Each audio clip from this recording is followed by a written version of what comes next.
Ini minor thing mau correct lah. You tak ada bagi chance ah. You sama saya tahu sakit.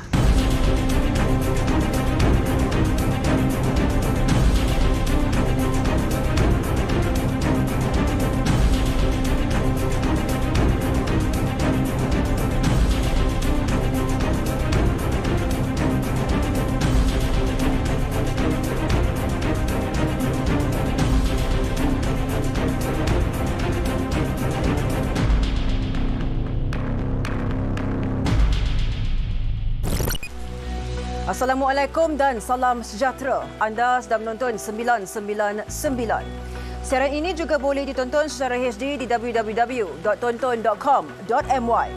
Label pada botol minuman beralkohol tidak mematuhi peraturan di bawah Akta Makanan 1983. Itu kesalahan utama yang dikesan Kementerian Kesihatan Malaysia terhadap produk minuman keras yang dipasarkan.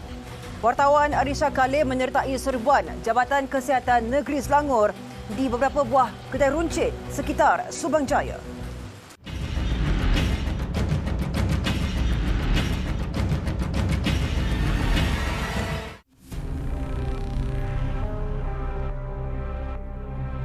Isu penjualan minuman keras yang tidak memenuhi syarat di bawah Akta Makanan 1983 dikesan masih berlarutan.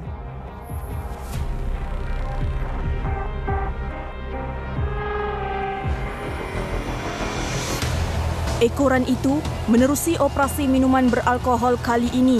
Jabatan Kesihatan Negeri Selangor menyasarkan beberapa premis sekitar Subang Jaya bagi mengawal tindakan pengeluar yang mengambil mudah isu label. Ini rampas. Tak ada amaran meminum arak membahayakan kesihatan. Terus. Ada nah. Mengandungi 13% alkohol. Meminum arak membahayakan kesihatan. Mana itu amaran? Ini bukan kita import punya wang. You ada nampak tak? Saya nampak memang tak ada. Hari ini kita compound you, kita rampas ini barang. You beritahu itu company suruh datang. Bagaimanapun, pemilik premis berusia 50 tahun ini seolah-olah tidak berpuas hati apabila dimaklumkan beberapa produk jualannya akan dirampas selepas dipercayai tidak mencapai piawaian penjualan minuman beralkohol. Apa dia? Supaya kerja Melayu orang sama punya barang. Ini bukan yang besar punya case lah. Ini minor thing mau correct lah. You tak ada bagi chance ah. You sama saya tahu sakit. Tapi kalau ada ini, saya tak mau susah you. You taruh lu bagi hari 1 minggu atau 10 hari macam ni, saya print itu stiker, panggil orang, kalau buat semua. Kalau saya tak buat 2 barang, you datang lagi lah. Kita takkan caw punya. You tak payah hantar sana, kita mau hantar balik. The thing is like this. You must understand. Yeah. We are issuing a compound unit. Yeah. Compound. So let's say if you don't pay the compound, we have to charge you in court. Okay? Wait. We have to tell you the process. We have to charge you in the court. Yeah. The magistrate will ask, where is the exhibit? Where is the product? Without the product, I cannot charge her. So for that purposes, the 3 brands, we will take 1 bottle each as an exhibit, as a proof. The rest of it, we will seize and then ask you to keep. Pegawai JKNS turut menjelaskan kepada pemilik premis bahawa syarikat yang mengeluarkan produk berkenaan perlu bertanggungjawab atas kesalahan kegagalan mematuhi syarat pelabelan yang ditetapkan oleh Kementerian Kesihatan Malaysia.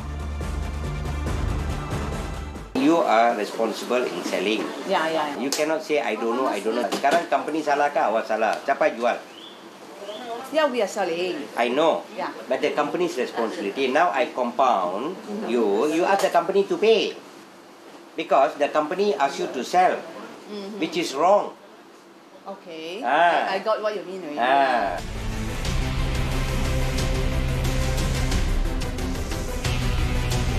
Antara kesalahan yang dikesan ialah pemilik premis telah menjual minuman beralkohol tanpa meletakkan label minuman ini boleh membahayakan kesihatan. Dan kesalahan itu telah menyalahi undang-undang di bawah Peraturan-Peraturan Makanan 1985 dan boleh dikompam sebanyak RM3,000.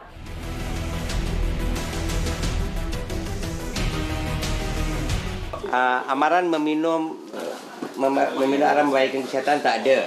Lepas itu peraturan 11.1J alamat penilang di negara asal tidak ada. Okey. So ini kesalahan dia peraturan 11.1J. Yes. Kan? So ini clear cut memang salah lah.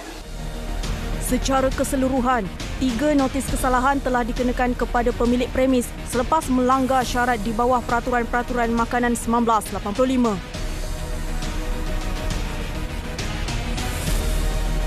Operasi diteruskan di sebuah kedai runcit sekitar Bandar Puteri Puchong, turut disyaki menjual minuman keras yang tidak mematuhi garis panduan pelabelan ditetapkan. Produk ni buatan Malaysia 955. Bererti kalau ikut peraturan 10 sub peraturan A, buat barang yang dibuat dekat Malaysia mesti dalam bahasa Malaysia. Okay. Sekarang dekat bahasa Malaysia mana dia tulis? Compounded hard liquor. Dia mesti tulis sana sebatian minuman keras. Sama label ni. Buatan Malaysia dekat undang-undang, bahasa yang perlu digunakan adalah kalau buatan Malaysia mesti di dalam bahasa Malaysia. Ini salah lah ni. Compounded hard liquor ni salah. Dia mesti tulis ni sebatian minuman keras. Ini salah. Dan dia boleh berada dalam bahasa Inggeris. Tapi bahasa lain lah. Bahasa Malaysia tak ada. Susulan itu, pihak JKNS bertindak menyita hampir 100 botol minuman beralkohol di premis berkenaan yang dipasarkan tanpa memenuhi syarat ditetapkan.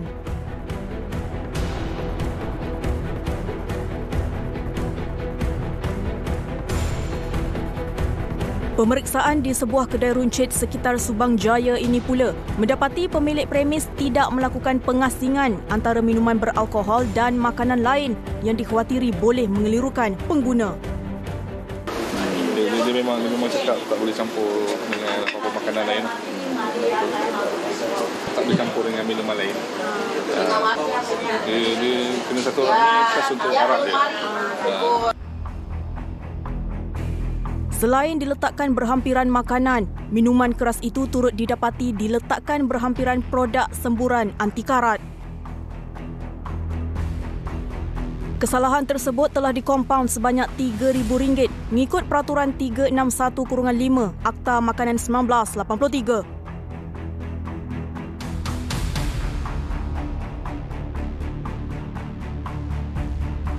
Dalam pada itu, operasi penguatkuasaan Peraturan-Peraturan Kawalan Hasil Tembakau 2004 turut dijalankan serentak pada hari yang sama bagi mengesan sindiket penyeludupan rokok yang masih berleluasa. Berikutan itu, sebanyak 10 notis telah dikeluarkan bernilai hampir RM2,000 serta barang rampasan dibawa ke stor eksibit JKNS bagi tindakan lanjut.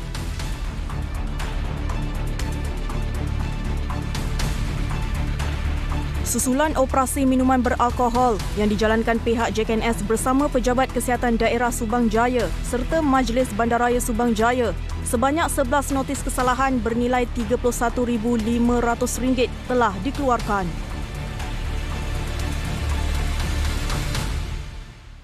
Nasihat kepada semua penjual, sama ada pengimport ataupun pemborong ataupun penjual lah, perlu memastikan sebelum mana-mana produk alkohol itu dijual, kena pastikan mengikut kepada standard-standard yang telah ditetapkan lah di bawah peraturan-peraturan makanan yang telah diwatakan lah. Terutamanya dari segi tulisan, saiz tulisan, amaran membahayakan kesihatan, dari segi penggunaan bahasa untuk produk-produk yang dijual di dalam pasaran Malaysia. Dinasihatkan kepada mana-mana yang terlibat dalam perusahaan penjualan produk alkohol ni, kalau sekiranya ada apa-apa pertanyaan kekeliruan lah berkaitan dengan isu label ataupun isu-isu standard alkohol yang dibenarkan untuk dijual di dalam Malaysia, boleh rujuk kepada bahagian keselamatan dan kualiti makanan lah untuk khidmat nasihat. Kesemua produk rampasan dibawa ke Pejabat Kesihatan untuk tindakan lanjut. Operasi tamat pada jam 6 petang.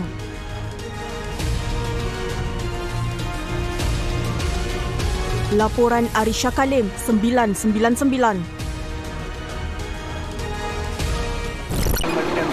Tapi you bukan majikan, tapi hari-hari kalau saya buat operasi ni mesti jumpa dengan you. Tak ada tuan. Sumpah tuan.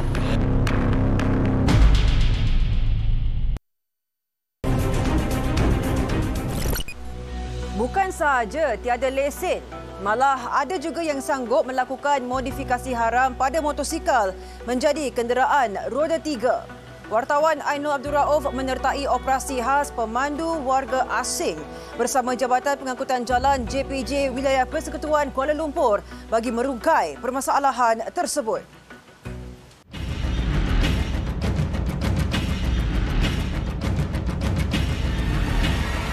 Lesen ada? Lesen tak ada. Rotan motor, insurans semua ada? Belum makan? Itu ada semua bosnya. Semua bos pegang? Boleh ya? Yalah susah pun kita boleh bawa. Bukan ada lesen mana. Salah. Memang salah.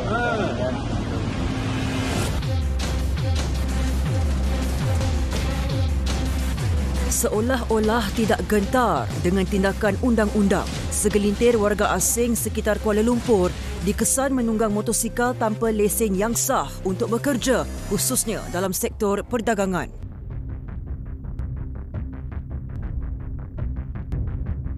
Ekoran itu, Jabatan Pengangkutan Jalan JPJ Wilayah Persekutuan Kuala Lumpur melancarkan operasi bersepadu bersama Jabatan Imigresen Malaysia bagi mengekang isu tersebut.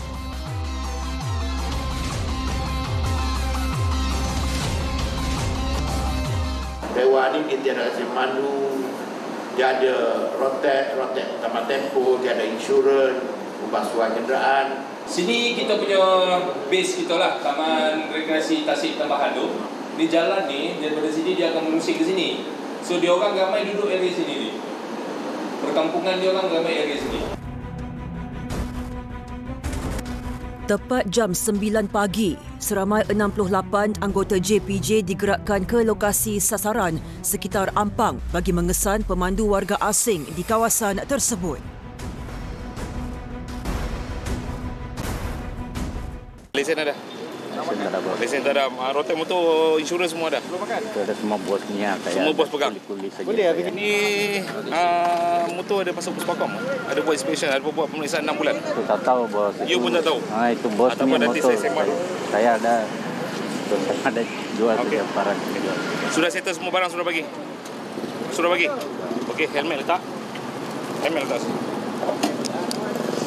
Baik, apa ikut saya? Lelaki warga asing berusia 32 tahun ini antara 72 pemandu yang ditahan kerana menunggang motosikal tanpa lesen yang sah. You tahu tak ini salah? Ya, salah. You tahu?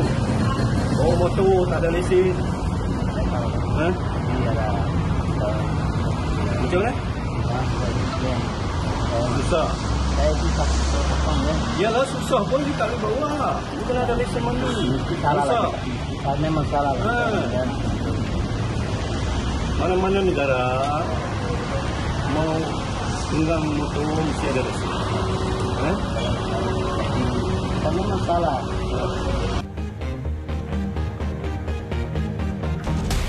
Selain itu, penjual sayur ini turut didapati menggunakan motosikal milik rakannya dengan cukai jalan kenderaan yang telah tamat tempoh. Itu motor siapa? Motor itu nama ada tulis nama. Ya? Saya punya kawan. Kawan. You beli daripada kawan ke kawan? Kawan tolong lah. Kawan bagi. Ya.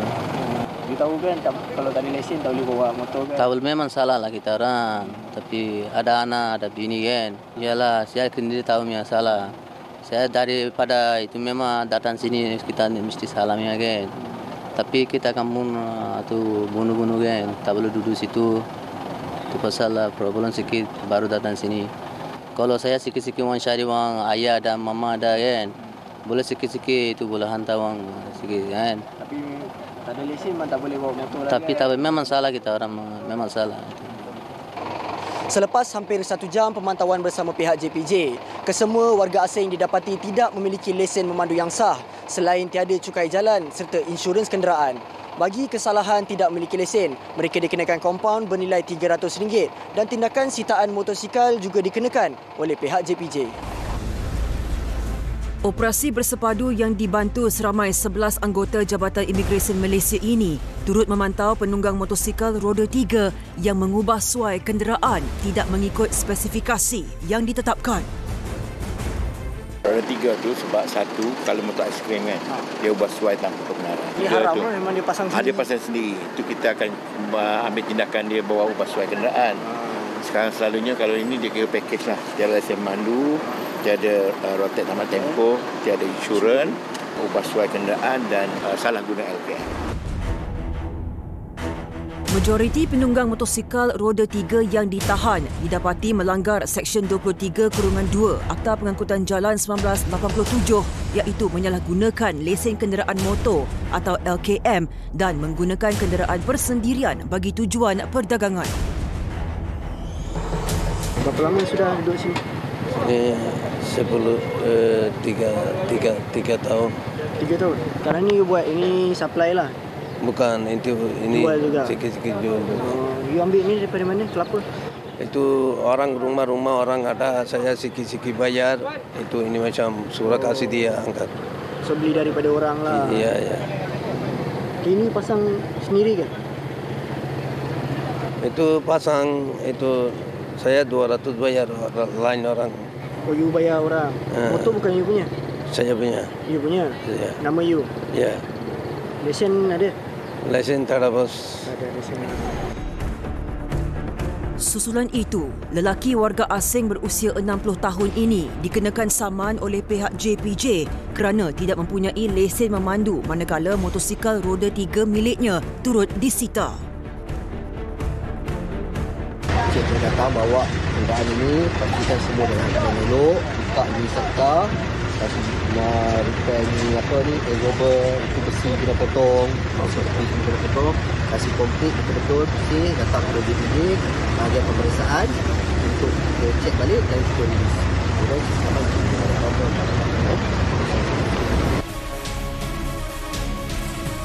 Dalam pada itu, majikan lelaki warga tempatan ini mendakwa kononnya hadir ke lokasi pemeriksaan untuk menuntut kembali kenderaan milik rakannya yang telah disita pihak berkuasa. Kenapa selalu bagi kat dia? Kenapa you selalu bagi dekat orang? Saya dah bukan majikan tu. Habis you bukan majikan, tapi hari-hari kalau saya buat operasi ni mesti jumpa dengan you. Tak ada tuan. Mesti sumpah tuan. Kenapa Rakan ada suka bagi sama orang yang tak ada lesen, warga ni, lepas tu buat aiskrim, lagi pun ubah suai semua ni. Kenapa? You tak tahu nak jawab? Tak. Ini modal bisnis. Ini kalau orang pendatang kita ni kurang nak datang untuk berniaga. Menurut Timbalan Pengarah Jabatan Pengangkutan Jalan Wilayah Persekutuan Kuala Lumpur, Eric Jusiam, 68 buah motosikal telah disita manakala 280 notis saman dikeluarkan pihak JPJ kepada semua penunggang motosikal yang ditahan atas pelbagai kesalahan di bawah Akta Pengangkutan Jalan 1987. Kita nak fokuskan kepada pemandu warga asing ini supaya mematuhi undang-undang peraturan, iaitu supaya mempunyai lesen mandu, LKM yang valid, lepas tu mempunyai insurans lah. Jadi hasil daripada penemuan kita hari ini, kita berjaya mengeluarkan sebanyak 280 saman. Daripada 280 saman tersebut, kita telah berjaya mengeluarkan sebanyak 114 saman kepada pemandu warga asing ni yang tiada lesen. Jadi kita ambil tindakan di bawah Seksyen 26/1 APJ lah, 1987. Okey, bagi kesalahan rotek pula, kita telah berjaya mengeluarkan sebanyak 32 saman lah kepada pemandu warga asing ini. Tambahnya, pihak JPJ tidak akan berkompromi dengan pemilik kenderaan yang mengambil ringan terhadap undang-undang jalan raya, termasuk membenarkan warga asing menggunakan kenderaan tanpa lesen memandu. Daripada 280 saman yang kita keluarkan tadi tu, didapati kebanyakan kenderaan yang kita sita tu merupakan milik lokal sini atau warga tempatan, tetapi dipandu oleh warga asing. Jadi saya menyuruh kepada warga tempatan ni supaya tidak membenarkan kenderaan mereka ni untuk digunakan oleh pemandu warga asing. Sebab kita apabila tindakan sita tu, kita akan keluar saman juga ke atas pemandu pemilik ni, dan kita akan sita kenderaan tersebut di bawah Seksyen 64/1 APJ 1987 lah. Dia maksudnya pemilik juga kita akan keluar saman dan diambil tindakan. Jadi itu merugikan kepada mereka lah. Selain itu, 49 individu warga asing berusia lingkungan 20 hingga 50 tahun ditahan Jabatan Imigresen Malaysia kerana disyaki melanggar Seksyen 6-1-C Akta Imigresen 1959 Palang 63 iaitu tiada dokumen perjalanan yang sah. Laporan Ainul Abdul Rauf 999.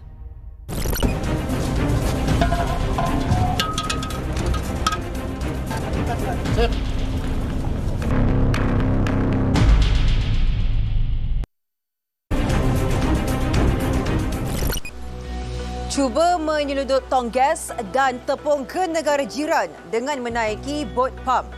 2 lelaki dewasa dan 2 kanak-kanak dipercayai warga asing ditahan. Saksikan laporannya bersama Yazir Mahmud yang menyertai operasi Polis Marin Sabah.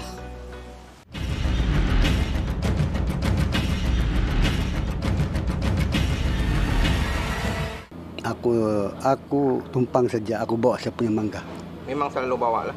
Tidak, aku tidak pernah. Bawa pergi Pulau Mangsi, Tuan. Pulau Mangsi? Ya. Tapi kerap kali bawa lah juga? Aku tidak paham lagi yang bahasa Melayu, Tuan.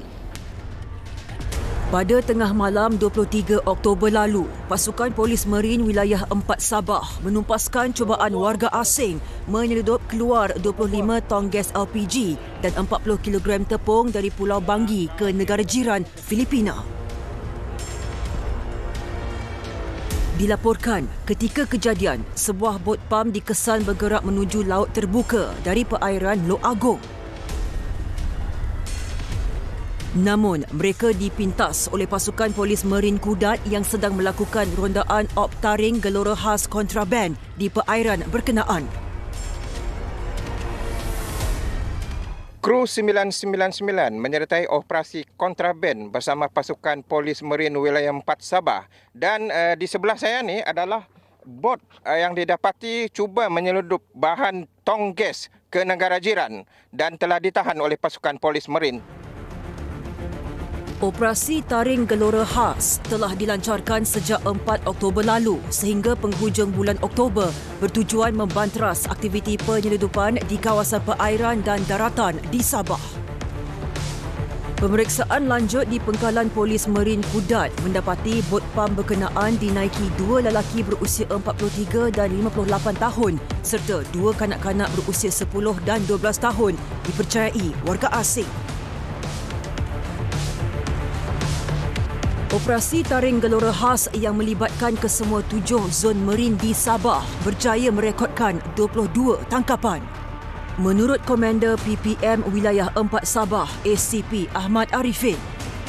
Sepanjang operasi bermula daripada 4 hari bulan hingga hari ini, kita berjaya menangkap sejumlah 22 kes, pelbagai kes. Tapi untuk operasi ini kita tumpukan kepada penyeludupan.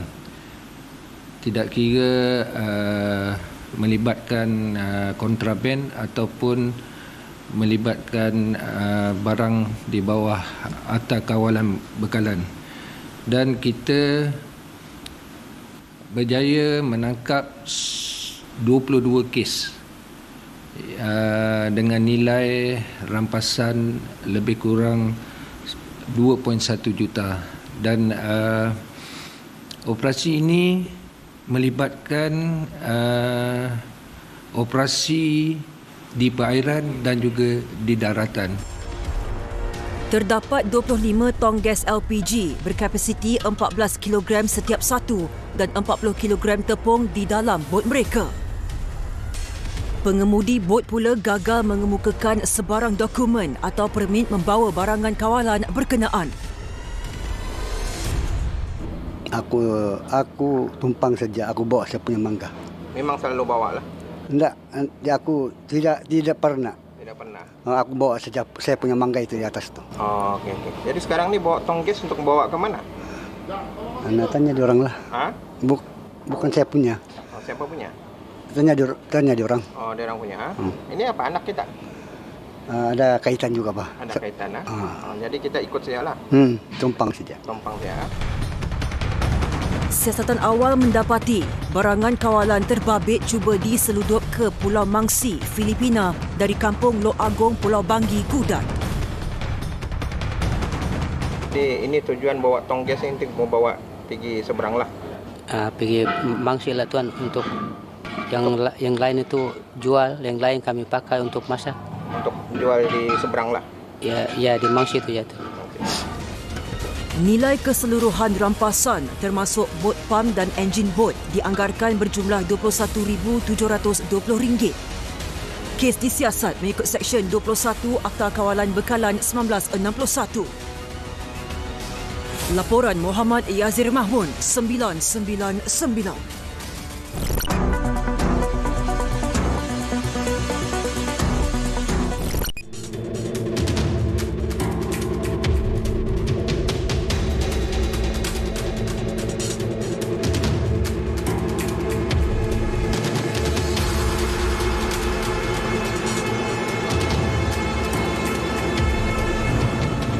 Dia panjat.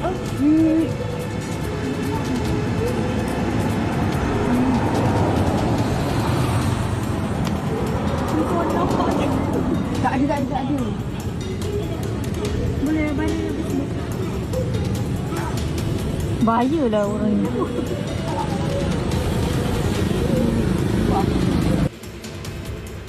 Sanggup memanjat ke ruangan pemandu sebuah lori sampah sebelum melakukan kekasaran.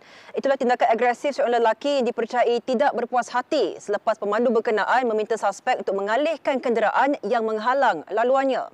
Video berdurasi 44 saat itu tular di media sosial mencecah lebih 100,000 jumlah tontonan. Tak patutlah dia buat macam tu, sebab itu satu jenayah juga dalam negara kita.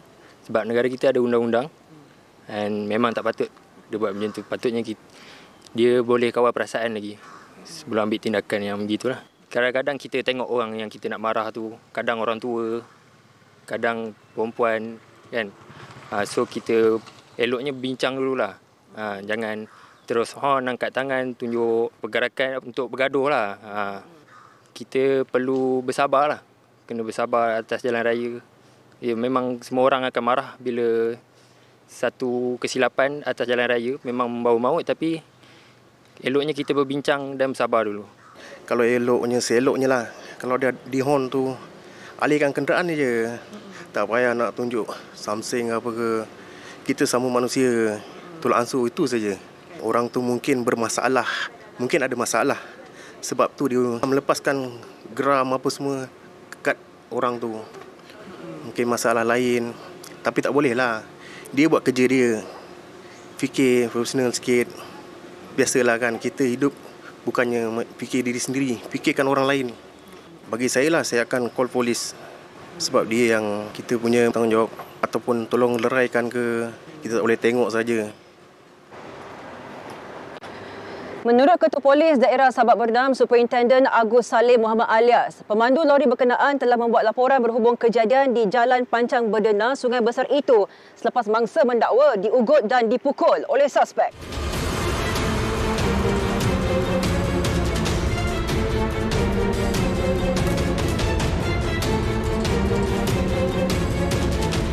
Sejuruslah daripada laporan polis tersebut dibuat, bahagian siasatan jenayah IPD Sabak Bernam telah menjalankan siasatan.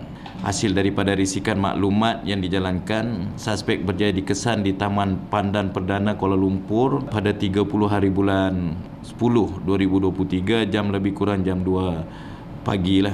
Turut dirampas senjata yang dipercayai digunakan iaitu satu batang kayu dan satu unit kunci steering serta kenderaan yang digunakan oleh suspek semasa kejadian. Kita dapati suspek ini mempunyai 4 rekod, iaitu 3 rekod melibatkan Seksyen 506 KK. Dia ada juga rekod Seksyen 324 KK pada tahun 2017 lah. Mangsa yang berusia 37 tahun itu turut mendakwa mengalami kecederaan pada bahagian tangan dan telah mendapat rawatan di Hospital Tengku Ampuan Jemaah Sabak Bernam.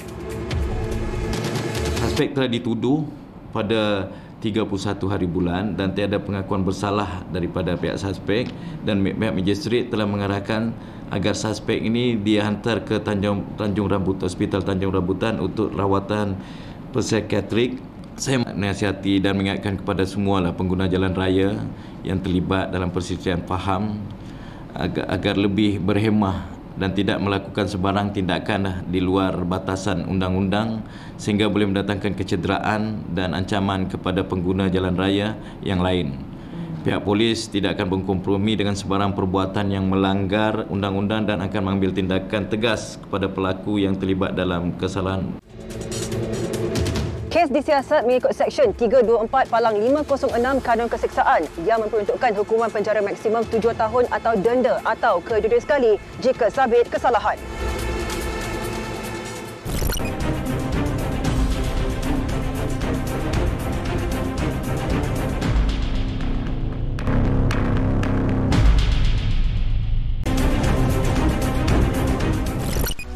Seorang pelajar tahfiz yang dilaporkan hilang ketika mandi sungai bersama 3 lagi rakannya di dataran Banggol Cempedak, Terengganu ditemui mati lemas. Perinciannya dalam tragedi 999 malam ini.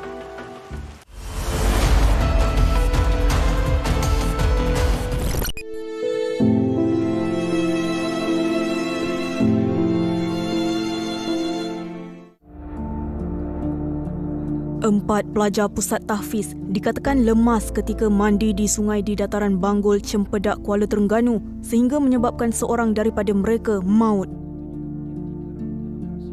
4 pelajar dari Sekolah Mahat Tahfiz Asyatibi Bukit Payung ini dilaporkan hilang selepas menghadiri sebuah majlis rasmi di Kuala Terengganu pada jam 5 petang. Dalam kejadian itu, mangsa Ahmad Mujahid Al-Faruqi Haimi, 15 tahun, meninggal dunia akibat lemas, manakala 3 rakannya yang lain berjaya diselamatkan oleh orang awam yang berada di lokasi. Jarak daripada gigi air adalah 30 meter dan tempat mangsa ditemui kedalaman air lebih kurang 5 meter. Pada dasar macam mana? Semasa ditemui, bomba mengalami sedikit masalah lah, di mana arus air yang deras dan di bawah juga dia berlumpur dan mempunyai pukat-pukat lah. Jadi mangsa didapati tersangkut lah dekat pukat di bawah. Mayat mangsa berjaya ditemui pada jam 9.10 malam. Manakala 3 lagi mangsa iaitu Muhammad Abdul Rahman Muhammad Saud 15 tahun, Engku Muhammad Fakri Engku Muhammad Anwar 16 tahun dan Muhammad Wafiuddin Rosdi 14 tahun telah dibawa ke Hospital Sultanah Nur Zahirah untuk rawatan lanjut.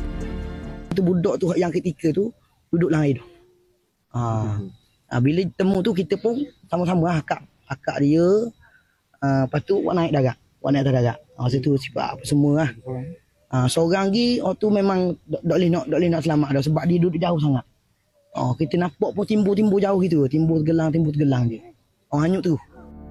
Seorang dari mangsa yang terselamat berada dalam keadaan kritikal dan ditidurkan untuk rawatan selanjutnya, manakala 2 lagi rakannya berada dalam keadaan stabil.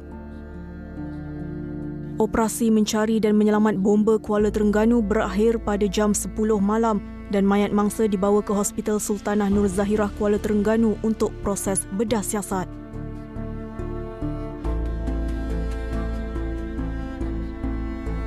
Dalam kejadian lain, niat seorang wanita bersama seorang anaknya untuk menemani suaminya memandu sebuah trailer berakhir dengan tragedi apabila maut dalam satu kemalangan di kilometer 200.4 Lebuh Raya, Utara Selatan. Kemalangan membabitkan 6 buah kenderaan termasuk 3 buah lori bonded, sebuah bas persiaran dan sebuah lori tangki. Pemandu trailer dan anaknya tidak mengalami sebarang kecederaan, manakala hanya seorang pemandu lori bonded cedera ringan. 6 orang penumpang yang menaiki bas persiaran turut terselamat. Menurut pengarah operasi bomba dan penyelamat Perak, Sabarot Zinur Ahmad, trailer yang dinaiki wanita itu syarat dengan muatan buah kelapa sawit telah melanggar bahagian belakang sebuah bas persiaran 2 tingkat dan berlaku rantaian perlanggaran. Mangsa disahkan meninggal dunia di tempat kejadian. Peniaga wanita ditemukan maut dengan 15 kesan tikaman. Rakan kongsi dipercayai suspek utama. Kejadian yang berlaku di Kuala Berang, Terengganu itu membuka tirai rangkuman kejadian jenayah seminggu 999.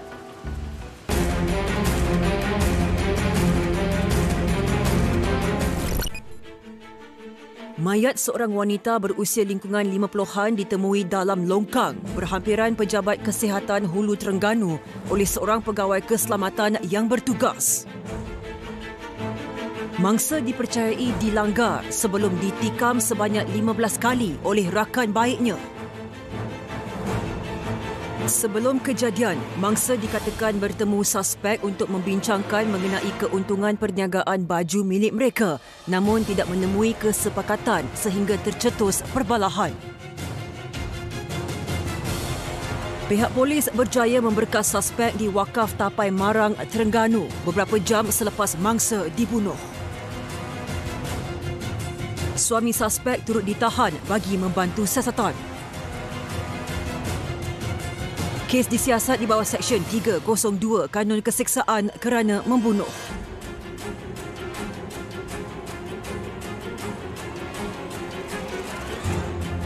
Sekumpulan lelaki bertopeng melakukan rompakan bersenjata terhadap 2 jurujual syarikat emas dan melarikan barang kemas bernilai 1.4 juta ringgit. Kejadian di Pekan Kuala Kangsar itu dikatakan berlaku sekitar jam 11.22 pagi ketika mangsa ingin menghantar barang kemas ke sebuah kedai berhampiran. Suspek dikatakan telah memecah cermin kereta mangsa bagi mendapatkan barangan kemas di dalam kenderaan tersebut sebelum melarikan diri menaiki 2 buah kenderaan. Kesemua suspek masih diburu dan kes disiasat mengikut Seksyen 395 Palang 397 Kanun Keseksaan kerana melakukan rompakan bersenjata.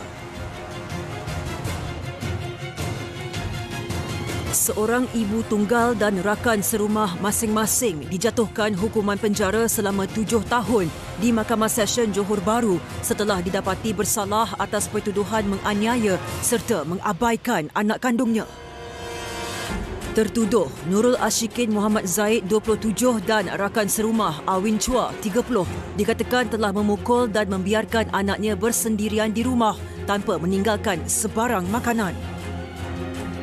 Kejadian yang menimpa kanak-kanak itu terbongkar awal Ogos lalu setelah jiran mangsa menyerbu rumah tertuduh di Pasir Gudang dan mendapati kanak-kanak tersebut berada dalam keadaan yang mencurigakan. Lebih 20 kecederaan fizikal turut dikesan pada tubuh mangsa dipercayai akibat penderaan. Kedua-dua suspek didakwa mengikut Seksyen 31-1-A Akta Kanak-Kanak 2001 dan Seksyen 34 Kanun Keseksaan. Agensi Penguatkuasaan Maritim Malaysia berjaya menahan bot nelayan Vietnam yang dipercayai menceroboh perairan negara ketika menjalankan op damai khas kuda laut dan op barat pada jarak 173 batu nautika dari Tenggara Muara, Tok Bali, Kelantan. Pihak APMM mengambil masa hampir 1 jam untuk menahan bot terbabit yang dipercayai cuba melarikan diri. 5 nelayan Vietnam termasuk tekong telah ditahan bersama 1 tan hasil laut bernilai 1.5 juta ringgit yang dicuri dari perairan negara. Suspek yang ditahan berusia di antara 24 hingga 31 tahun telah dibawa ke Unit Siasatan Jenayah Maritim Negeri Kelantan untuk siasatan lanjut. Bot, peralatan menangkap ikan, alatan navigasi dan bekalan diesel berjumlah 7,000 liter antara barangan yang berjaya dirampas. Tekong bot berkenaan disiasat mengikut Akta Perikanan 1985, manakala kru yang lain disiasat mengikut Akta Imigresen 1959 Palang 63 gara-gara tiada dokumen perjalanan yang sah. Polis berjaya menumpaskan aktiviti haram seorang bapa bersama anak dan kenalannya dalam 2 serbuan yang dijalankan di Pulau Pinang. Suspek lelaki berusia 52 dan 43 tahun itu ditahan ketika menaiki sebuah kereta di Air Hitam pada jam 1.15 pagi kerana berada dalam keadaan yang mencurigakan. Hasil pemeriksaan yang dilakukan terhadap kereta suspek, polis menemui sejumlah dadah yang disahkan milik suspek. Pelajar institusi pengajian tinggi swasta yang merupakan anak sulung kepada seorang daripada suspek turut disyaki terlibat dalam kegiatan sindiket pengedaran dadah apabila sebuah unit pangsapuri di Sungai Ara yang didiaminya menjadi lubuk penyimpanan beberapa jenis dadah. Susulan serbuan yang dilakukan, pihak polis berjaya merampas lebih 63 kg heroin, ganja serta syabu yang bernilai lebih RM550,000. Siasatan lanjut mengesahkan 2 daripada suspek positif dadah dan turut memiliki rekod jenayah lampau termasuk dadah. Terima kasih bersama kami sehingga ke penghujung rancangan.